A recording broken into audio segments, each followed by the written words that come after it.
Good afternoon. Good afternoon बेटा, all of you good afternoon. कैसे हो बेटा तुम लोग? मैम अच्छे हैं।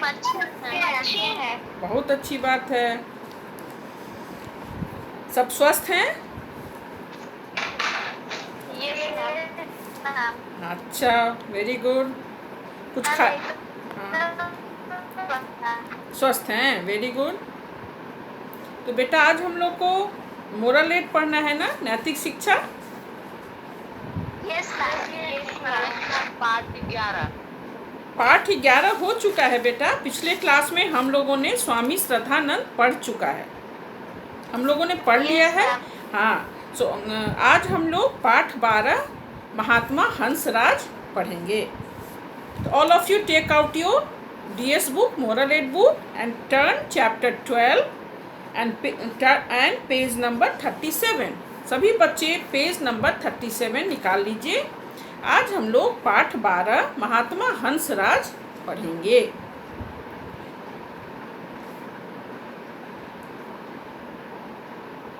सभी बच्चों ने निकाल लिया? Yes ma'am. Chapter 12 Mahatma Hansraj. Yes ma'am. हाँ, yes ma'am. Very good. Mahatma Hansraj कौन थे बेटा? डीएवी संस्थान के को उन्होंने ही शुरू किया था। बोलिए। मैम डीएवी को मैम वही बनाए। Very good. तो महात्मा हंसराज का जन्म कब हुआ था? महात्मा 19 अप्रैल 1864। हाँ, वेरी गुड।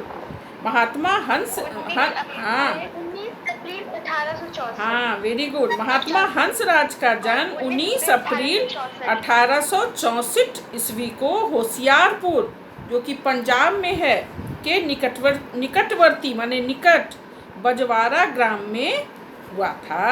महात्मा हंसराज का जन्म 19 अप्रैल 1864 को होशियारपुर, पंजाब के निकटवर्ती बजवारा ग्राम में हुआ था। और इनकी मृत्यु कब हुई थी? स्वर्गारोहण। और इनकी मृत्यु 14 नवंबर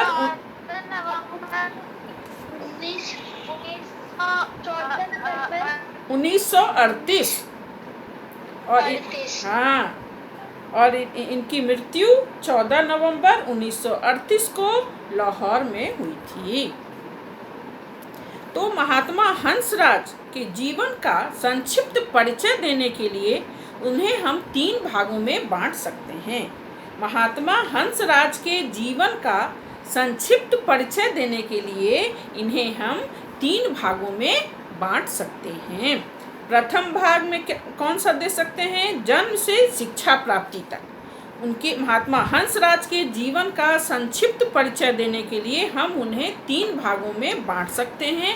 तो प्रथम भाग में हम जन्म से शिक्षा प्राप्ति तक, यह समय सन 1864 से सन 1885 तक 21-22 वर्ष का है।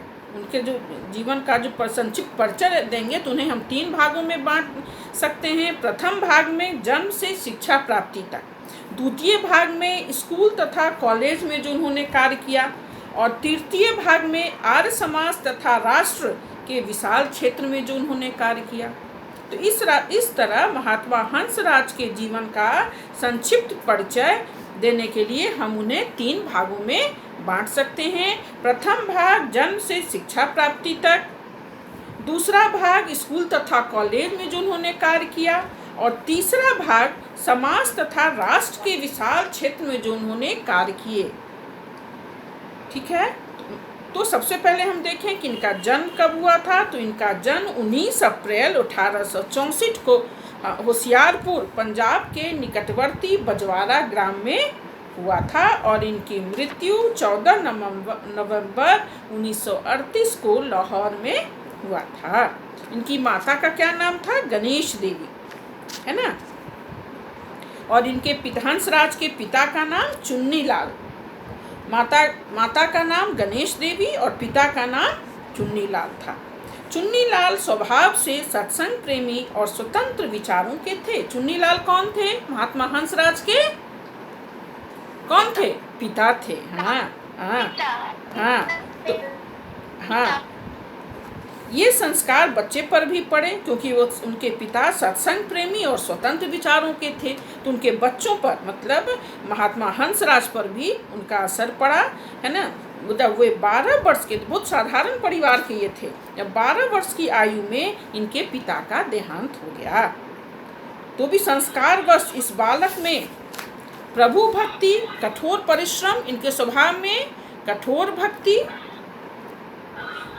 भक्ति, सादगी, तपस्या के बीच पनपते थे। उन्होंने अपनी शिक्षा, इनके बड़े भाई का नाम था मुल्क राज, तो इन्होंने अपनी शिक्षा अपने बड़े भाई श्री मुल्क राज के पास रहते हुए लाहौर में पूरी की, क्योंकि इनके पिता का निधन 12 वर्ष की आयु में ही हो गया, तो ये अपनी शिक्षा अपने बड़े भाई मुल्क राज के पास लाहौर में रहकर पूरी की, और ये सदा अपने क्लास में वर्ग में प्रथम आते थे।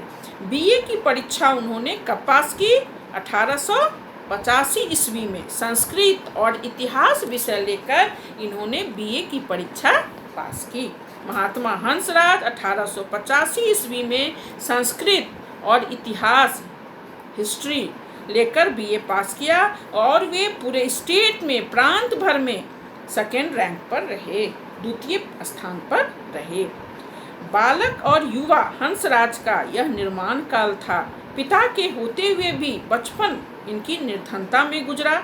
शिक्षा का आरंभ जिस प्राइमरी स्कूल से हुआ वह घर से 3-4 मील की दूरी पर था। ये नंगे पैर स्कूल जाते थे, और गर्मी में जब पैर तपते थे इनके, तो पैर को तपने से रोकने के लिए थोड़ी थोड़ी दूर पर वे एक तख्ती पर खड़ा हो जाते थे। इस प्रकार पढ़ाई बहुत तपस्या के बाद इन्होंने पूरी की। मृत्यु से पहले पिता की लंबी बीमारी ने घर को पूरी तरह दरिद्र बना दिया था। इस अवस्था में पिता की आज्ञा से 12 वर्ष की उम्र में ही इनका विवाह हो गया। इनका विवाह कितने वर्ष में हुआ? तख्ती मतलब? बेटा, मैम तख्ती मतलब क्या होता है? लकड़ी का तख्ता जिसको बोलते हो, पटरा। जैसे मैंने छोटा सा पटरा लेकर जाते होंगे ना बैठने के लिए, उसी को रख के उस पर खड़े हो जाते थे। जब चूंकि नंगे पांव जाते थे तो पैर तपता था इनका गर्मी में, और पिता की बीमारी ने इनके घर में दरिद्रता लाई थी, पैसे की बहुत कमी हो गई थी। इस अवस्था में बालक हंसराज गांव वालों के पत्रों को लिखकर तथा आने वाले पत्रों को पढ़कर सुनाते हुए लोक सेवा करता था। बड़ी कक्षाओं में पहुंचकर भी उनकी सेवा भावना यथावत बनी रही। इसी बीच 1877 अप्रैल में जब महर्षि दयानंद लाहौर आए तो उनके दर्शन से हंसराज अत्यंत प्रभावित हुए। कब आए दयानंद? 1877 ईस्वी को लाहौर आए। पंडित गुरुदत्त, लाला लाजपत राय, राजा नरेंद्रनाथ, द्वारकादास आदि इनके सहपाठी थे। सहपाठी में क्लास फ्रेंड जिसको बोलते हो। कौन कौन थे? लाला लाजपत राय, गुरुदत्त, राजा नरेंद्रनाथ, द्वारकादास, ये सब महात्मा हंसराज के सहपाठी थे। ये सभी सहपाठी आगे चलकर पंजाब की प्रमुख हस्ती, पंजाब कहो या सारे देश की प्रमुख हस्ती बने। वे दिन ऐसे थे कि 8वीं और 9वीं के विद्यार्थी भी आर्य समाज के रंगों में रंग जाते थे और अपने धर्म की ईसाइयों द्वारा की गई आलोचना तथा निंदा की उत्तर देते थे। वे आर्य समाज के प्रचारक, सभासद बनते थे। अर्थात बचपन से ही ये आर्य समाजी बन गए थे। 12वीं के विद्यार्थी अंग्रेजी और उर्दू की पत्र पत्रिकाओं का संपादन करते थे। मात्र 12वीं के 12th का स्टूडेंट पत्रों का संपादन करने लगते थे, है ना। हंसराज और उनके साथी लाजपत राय और गुरुदत्त ने ये सब कार्य किए। हंसराज के साथ मिलकर लाजपत राय और गुरुदत्त ने 12वीं क्लास से ही इन्होंने अंग्रेजी और उर्दू की पत्र पत्रिकाओं का संपादन किया, पुस्तक निकाला इन्होंने। कॉलेज की पढ़ाई समाप्त करने से पहले ही वे तीनों आर्य समाज के उत्साही सभासद बन गए। कौन तीनों? हंसराज, लाजपत राय और गुरुदत्त। लाजपत राय और गुरुदत्त इनके सहपाठी थे। उस समय बचपन से ही लोग आर्य समाजी बन जाते थे, अपने धर्म के प्रति कट्टर बन जाते थे, समर्थक बन जाते थे। 12वीं की क्लास से ही इन लोगों ने उर्दू और हिंदी के पत्र पत्रिकाओं का संपादन किया, जिसमें हंसराज, गुरुदत्त और लाला लाजपत राय भी शामिल थे। सत्यार्थ प्रकाश ऋग्वेदादि भाष्य भूमिका तथा स्वामी दयानंद के वेद भाष्य के कुछ भाग पढ़कर ये प्रखर वक्ता और प्रभावशाली लेखक बन गए। कौन? हंसराज, लाजपत राय और गुरुदत्त। दयानंद के जो सत्यार्थ प्रकाश ऋग्वेद आदि को पढ़कर, भाष्य को पढ़कर ये प्रभावशाली लेखक बन गए। ये लोग भी लिखने लगे और आत्मविश्वास के साथ आर्य समाज के नेतृत्व की ओर कदम बढ़ाने लगे। आर्य समाज के संस्थापक सार्थक के नेतृत्व करने लगे वे। इस संबंध में एक रोचक संस्मरण है। ऋषि दयानंद जी की मृत्यु पर एक शोक सभा जालंधर में पंडित शिव नारायण वकील की कोठी पर हुई। योग वक्ता लाहौर से बुलाए गए। उनके स्वागत के लिए वकील साहब जब अपने साथियों के साथ रेलवे स्टेशन पर पहुंचे, क्या है, ऋषि दयानंद जी की जब मृत्यु हुई तो उनकी शोक सभा जालंधर में पंडित शिव नारायण नामक एक वकील थे, उनके घर पर कोठी पर हुई। तो वहाँ से मैंने उनके शोक सभा में बोलने के लिए, वक्ता में बोलने वाला योग वक्ता लाहौर से बुलाया गया। तो उस योग वक्ता को रिसीव करने जब स्टेशन गए तो कुछ वकील, तो वहाँ उन लोगों ने देखा कि 2 दुबले पतले विद्यार्थी दिखाई दिए। वे लोग सोचे कि ये लोग क्या बोलेंगे, ये क्या बोल पाएंगे। हम ना साथियों के साथ स्टेशन पर पहुंचे तो 2 दुबले पतले विद्यार्थी युवक यहाँ दिखाई दिए। उन्होंने आपस में यही कहा कि लाहौर वाले ने हमारे साथ मजाक क्यों किया है। ये दुबले पतले छोटे से बच्चों को, 2 लड़कों को भेज दिया है, ये क्या बोल पाएंगे। उनकी शोक सभा में, उनके दयानंद की शोक सभा में दयानंद पर ये लोग तो कुछ नहीं बोल पाएंगे, तो बच्चे हैं। परंतु जब हंसराज ने उर्दू में और गुरुदत्त ने अंग्रेजी में ऋषि दयानंद के गुणों का वर्णन किया तो 1 दर्जन से अधिक वकील में से किसी को हिम्मत नहीं हुई कि उनको धन्यवाद के लिए भी 4 शब्द। लोग अचंभित, मतलब आश्चर्यचकित रह गए। ये दुबला पतला 2 छोटा लड़का, एक हंसराज थे और एक गुरुदत्त थे। तो हंसराज ने उर्दू में और गुरुदत्त ने अंग्रेजी में ऋषि दयानंद के गुणों का बखान किया, उनके गुणों का वर्णन किया। वे सुनकर सब आश्चर्यचकित और अचंभित हो गए। वे 2 शब्द नहीं बोल पाए प्रशंसा के, धन्यवाद के। कहाँ उन लोगों ने सोचा कि ये 2 दुबला पतला लड़का क्या बोलेगा। लेकिन जब इन लोगों ने बोलना शुरू किया तो इन लोगों की प्रतिभा को देखकर सब अचंभित रह गए। स्वामी दयानंद का देहावसान, कब इन मृत्यु हुई स्वामी दयानंद की? सन 1883 ईस्वी में अजमेर में स्वामी दयानंद की मृत्यु हुई। उनकी सेवा के लिए लाहौर से भी आयोजन गए हुए थे, आर्यजन गए हुए थे। वहाँ से लौटकर उन्होंने तथा लाहौर के अन्य ऋषि भक्तों ने आर्य समाज की ओर से ऋषि का स्मारक बनाने का निश्चय किया। जब दयानंद का देहावसान हो गया अजमेर में 1883 ईस्वी में, तो उनकी सेवा के लिए लाहौर से भी आर्यजन गए थे। तो उसमें कौन गए होंगे? हंसराज गए होंगे, गुरुदत्त, लाला लाजपत राय, सभी गए थे। तो वहाँ से लौटकर जब वे लौटे तो उन्होंने लाहौर में भी आर्य समाज की ओर से ऋषि दयानंद का स्मारक बनाने का निश्चय किया। यह स्मारक दयानंद एंग्लो वैदिक डीएवी स्कूल के रूप में 1886 ईस्वी में बना। तो डीएवी स्कूल के संस्थापक कौन हुए? यही हंसराज। कब हुआ डीएवी विद्यालय की स्थापना? 1886 ईस्वी में। 1886। नवजवान हंसराज ने अवैतनिक मुख्य अध्यापक का कार्यभार संभाला। अवैतनिक मीन्स बिना वेतन लिए आचार्य, प्रिंसिपल का कार्यभार संभाला उस डीएवी विद्यालय का। उनके बड़े भाई का नाम था मुल्खराज, जो लाहौर में नौकरी करते थे। उन्हें इस समय मात्र उनके भाई को 80 रुपये मासिक वेतन मिलता था। तो जब हंसराज अवैतनिक कार्य करना शुरू किया तो उनके पास तो पैसे नहीं थे घर चलाने के लिए। तो उनके बड़े भाई ने उस 80 रुपये में से आधा पैसा उन्हें देने का वचन दिया। उन्होंने कहा, मैं अपने वेतन का आधा भाग तुम्हें आजीवन देता रहूँगा, पवित्र और निष्काम भावना से काम करो। लाला मुल्खराज ने आयु भर इस प्रण का पालन किया। उनके बड़े भाई जो थे मुल्खराज, जब उन्होंने अवैतनिक प्रिंसिपल का कार्यभार, प्राचार्य का कार्यभार संभाला डीएवी का, तो सोचे कि घर कैसे चलेगा। तो बड़े भाई ने उन्हें वचन दिया कि 80 रुपया उन्हें वेतन मिलता था, इसमें से मैं आधा पैसा तुम्हें आजीवन देता रहूँगा। और उन्होंने इसका पालन जीवन भर किया। यह स्कूल 1889 ईस्वी में 1889 ईस्वी में एक अद्वितीय डीएवी कॉलेज बन गया। यह जो 1886 में स्कूल के डीएवी स्कूल के रूप में बना, वो 1889 में एक अद्वितीय माने बहुत ही शानदार विलक्षण डीएवी कॉलेज बन गया। और इसके प्रिंसिपल भी हंसराज ही हुए। डीएवी स्कूल के भी प्रिंसिपल हंसराज हुए और डीएवी कॉलेज जब बना 1889 में तो इसके प्रिंसिपल भी हंसराज ही हुए। जनता ने जब इन्हें महात्मा हंसराज नाम से सम्मानित किया और जब हंसराज से महात्मा हंसराज ये बन गए तो महात्मा जी 25 वर्ष तक संस्था के अवैतनिक प्रिंसिपल रहे, अवैतनिक प्राचार्य रहे। कॉलेज में अंग्रेजी और इतिहास क्या हुआ, हिस्ट्री। वे कॉलेज में क्या पढ़ाते थे, अंग्रेजी और इतिहास पढ़ाने के अतिरिक्त वे छात्रावास हॉस्टल के भी अध्यक्ष, सुप्रिटेंडेंट, हॉस्टल सुप्रिटेंडेंट होता है ना, हॉस्टल के भी अध्यक्ष थे। यह दायित्व उन्होंने छात्रों के साथ व्यक्तिगत संपर्क बनाए रखने तथा उनके चरित्र निर्माण में पूरी सहायता करने के लिए संभाला था।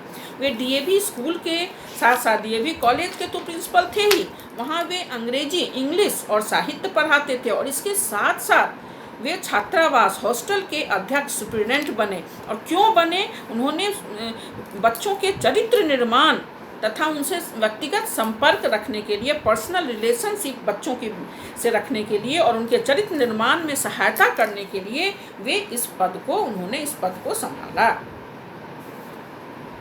कौन से पद को, हॉस्टल सुप्रिटेंडेंट के पद को, छात्रावास के अध्यक्ष के पद को। छात्रावास में प्रतिदिन प्रातः सायं संध्या हवन होता था।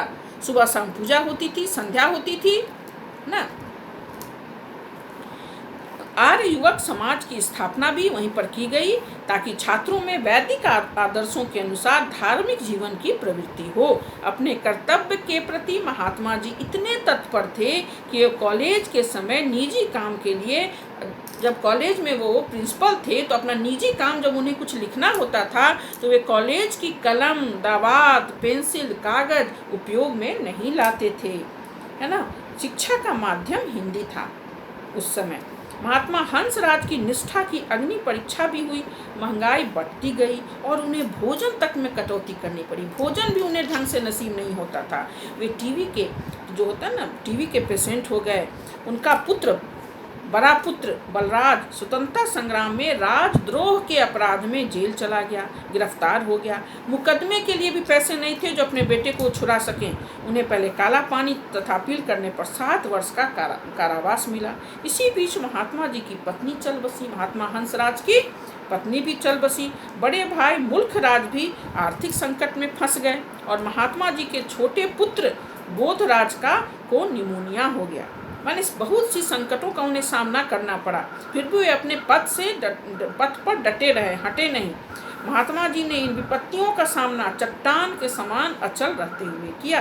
उनका छोटा पुत्र को निमोनिया हो गया, बड़ा पुत्र राजद्रोह के आरोप में जेल चला गया, पत्नी चल बसी, उनके भाई मुल्खराज को भी आर्थिक संकट झेलना पड़ा, लेकिन फिर भी वे अपने पद से नहीं हटे। उन्होंने अपने विपत्तियों का सामना चट्टान के समान अचल रहते हुए किया। सन 1911 के अंत में महात्मा जी ने कॉलेज के प्रिंसिपल के पद से त्याग दे दिया। 1886 में डीएवी विद्यालय बना, 1889 में डीएवी कॉलेज बना। दोनों के वे अवैतनिक प्रिंसिपल रहे। बहुत सी समस्याओं का सामना करते हुए वे आगे बढ़े, लेकिन 1911 ईस्वी के अंत में महात्मा जी ने कॉलेज के प्रिंसिपल से त्यागपत्र दे दिया।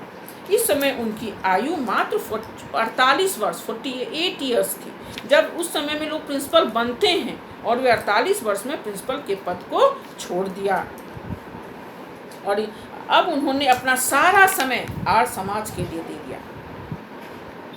आर्य प्रादेशिक प्रतिनिधि सभा के प्रधान के रूप में उन्होंने इस सभा को सुदृढ़ किया।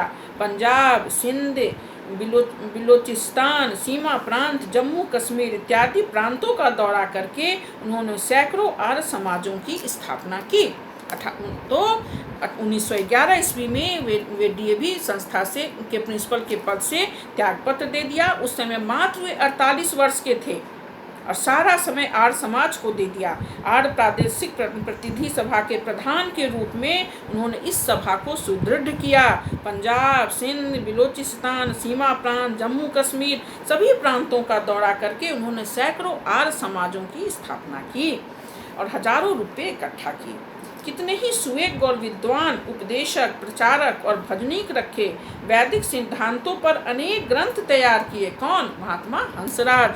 सभा के अधीन धर्म प्रचार, शास्त्रार्थ, प्रकाशन विभाग का कार्य किया। उपदेशक कार्य के लिए दयानंद ब्रह्म महाविद्यालय की स्थापना की। साधना और भक्ति के लिए हरिद्वार और मोहन आश्रम की स्थापना की। महात्मा हंसराज ने भारत में जहाँ भी अकाल, भूकंप, बाढ़ आदि प्राकृतिक विपदाएं आई, महात्मा जी अपने साथियों के साथ वहाँ सहायता के लिए अवश्य पहुँचते थे।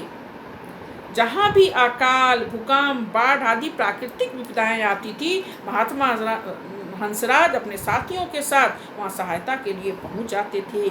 बीकानेर का सूखा, राजस्थान का अकाल, कांगड़े का भूकंप, अवध का दुर्भिक्ष, मुल्तान में महामारी, गढ़वाल, उड़ीसा, शिमला, कांगड़ा और जम्मू में अकाल, केरल में हिंदू मुस्लिम दंगा, कोहाट का सांप्रदायिक फसाद, जम्मू कश्मीर पूंछ के विभिन्न स्थानों पर मुसलमानों द्वारा हिंदुओं का उत्पीड़न, मुसलमानों द्वारा हिंदुओं को सताया जाता था जम्मू कश्मीर में, है ना। राजस्थान में भयंकर अकाल पड़ा, कांगड़े में भूकंप आया, क्वेटा का भूचाल। सभी संकटों के समय उन्होंने पीड़ितों की सहायता में दिन रात एक कर दिया और तन मन धन से उन्होंने सबों की सहायता की। चाहे राजस्थान का अकाल हो कि कांगड़े का भूकंप हो या हिंदू मुस्लिम का दंगा हो, केरल का कुछ भी हो, तो क्वेटा का भूचाल हो, उन्होंने तन मन धन से उनकी सहायता में एक दिन रात कर दिया। लगातार परिश्रम और वृद्धावस्था का शरीर और मोहन आश्रम के जलवायु की प्रतिकूलता ने उन्हें अस्वस्थ और जीर्ण मीन्स कमजोर बना दिया। फिर भी उन्हें केवल एक ही धुन थी कि समाज का ढांचा न बिखरे। अंतिम समय तक जब वे बहुत कमजोर हो गए और शरीर वृद्ध हो गए, फिर भी उनके मन में एक धुन थी कि हमारे समाज का ढांचा कमजोर नहीं हो, मजबूत रहे, प्रचार का कार्य ढीला न हो, सेवा कार्य बराबर चलता रहे। ये पक्के आर्य समाजी थे। इन्होंने डीएवी स्कूल की स्थापना की 1886 में। वही डीएवी स्कूल बाद में 1889 ईस्वी में कॉलेज का रूप लिया। उसमें उन्होंने 25 वर्षों तक अवैतनिक प्रिंसिपल के पद पर कार्य किया, लेकिन 25 वर्षों के बाद आर्य समाज की सेवा के लिए, आर्य समाज में अपना समय देने के लिए इन्होंने प्रिंसिपल के पद से त्याग पत्र दे दिया और आर्य समाज के पक्के भक्त हो गए। आर्य समाज सेवा के लिए सभी जगह उन्होंने इसका प्रसार किया। हजारों रुपए इकट्ठे किए। कश्मीर जगह जगह इन्होंने, चाहे वो पंजाब हो, सिंध हो, बलूचिस्तान हो, जम्मू कश्मीर हो, इत्यादि प्रांतों का दौरा किया और दौरा करके इन्होंने सैकड़ों आर्य समाजों की स्थापना की और बहुत सारे पैसे भी इकट्ठा किए। चलिए बेटा, अब हम लोग आते हैं इसके अभ्यास पे। ऑल ऑफ यू देखिए बेटा, सी पेज नंबर 41 अभ्यास है, क्वेश्चन आंसर है। इसका पहला क्वेश्चन पूछ रहा है, महात्मा हंसराज के जन्म तथा मृत्यु होने के स्थानों का नाम बताओ। कौन बताएगा? Who will say? छवि रानी।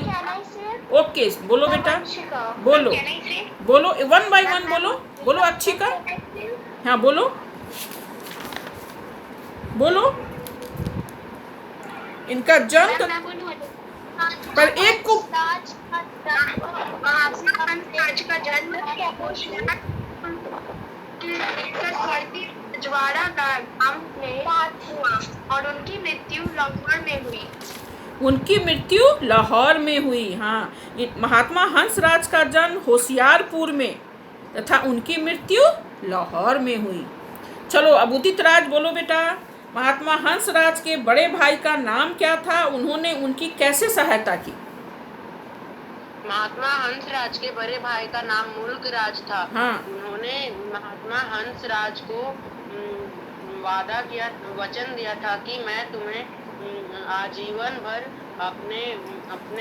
अपने मासिक रुपयों का आधा हिस्सा देता रहूं। वेरी गुड, बहुत अच्छा जवाब, बहुत अच्छा। तो बेटा पहला क्वेश्चन का आंसर हो गया आपका कि महात्मा हंसराज का जन्म होशियारपुर में तथा मृत्यु लाहौर में हुई।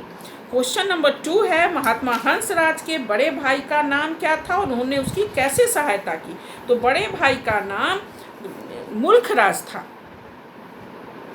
है ना, और उन्होंने कैसे सहायता की। तो मुल्खराज था, ये पेज नंबर 38 का फर्स्ट पैराग्राफ में है, उनके बड़े भाई का नाम मुल्खराज था। और पेज नंबर 39 का देखो थर्ड पैराग्राफ में देखो कि उन्होंने कहा कि 80 रुपये उन्हें मासिक वेतन मिलता था उनके बड़े भाई मुल्खराज को। तो उन्होंने वादा किया कि आजीवन वे अपने वेतन का आधा हिस्सा उन्हें जीवन पर्यंत देते रहे। किन्हें? महात्मा हंसराज को अपने वेतन का आधा हिस्सा, उन्हें 80 रुपये मासिक वेतन मिलते थे, उसका वो उन्होंने उनसे प्रण किया, वादा किया अपने हंसराज से कि मैं आजीवन तुम्हें अपने वेतन का आधा हिस्सा देता रहूँगा। तो उनके बड़े भाई का नाम मुल्खराज था और उन्होंने अपने वेतन का आधा हिस्सा आजीवन हंसराज को देते रहे। क्वेश्चन नंबर 3, महात्मा हंसराज ने कितने वर्ष तक डीएवी संस्था के आचार्य पद को संभाला? कौन बोलेगा?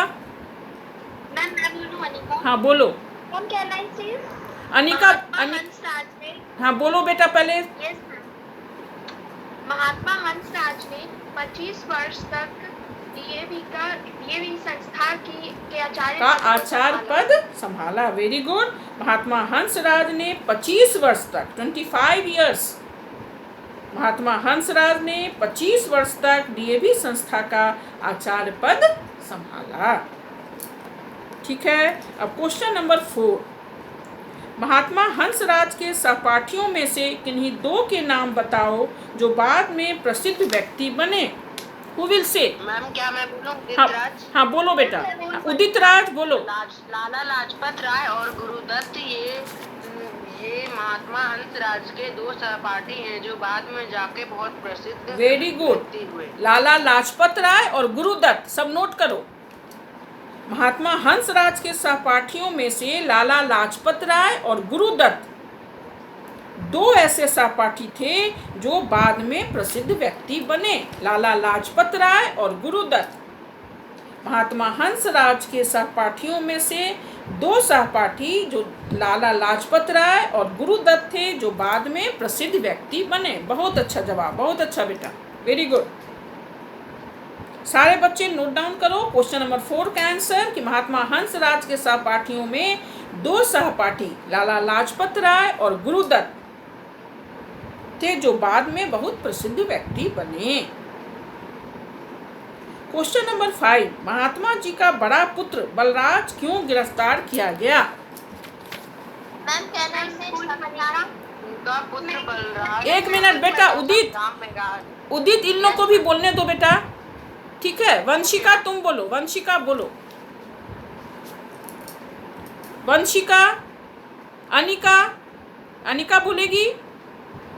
यस मैम बोलो बोलो अनिका बोलो।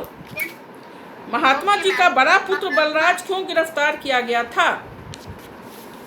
महात्मा जी के बड़े पुत्र को स्वतंत्रता संग्राम के राजद्रोह के अपराध में गिरफ्तार किया गया था। वेरी गुड, बहुत अच्छा।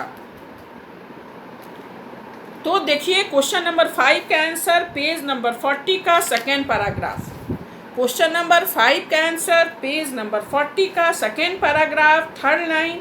उनके बड़े पुत्र बलराज स्वतंत्रता संग्राम में राजद्रोह के अपराध में गिरफ्तार हो गया। महात्मा का बड़ा पुत्र बलराज स्वतंत्रता संग्राम में राजद्रोह के अपराध में गिरफ्तार किया गया था। महात्मा हंसराज का बड़ा पुत्र बलराज स्वतंत्रता संग्राम में राजद्रोह के अपराध में गिरफ्तार किया गया था। ये पेज नंबर 40 का थर्ड पैराग्राफ, आंसर नंबर 5। सारे बच्चों ने क्वेश्चन लिख लिया? आप पहले क्वेश्चन के पास लिख लीजिए, जन्म उनका होशियारपुर में और मृत्यु उनकी लाहौर में हुई। दूसरे क्वेश्चन का आंसर है उनके बड़े भाई का नाम क्या था? मुल्खराज था। और उन्होंने कैसे सहायता की? उन्होंने हंसराज से वादा किया कि अपने वेतन का, जो उन्हें कितना वेतन मिलता था, 80 रुपये मासिक वेतन मिलते थे मुल्खराज को। तो उन्होंने हंसराज से वादा किया कि मैं अपने वेतन का आधा हिस्सा आजीवन तुम्हें देता रहूँगा। तो मुल्खराज ने अपने वेतन का आधा हिस्सा आजीवन देकर हंसराज का मदद किया, उनकी सहायता की। क्वेश्चन नंबर 3, महात्मा हंसराज कितने वर्ष तक डीएवी संस्था के आचार्य थे?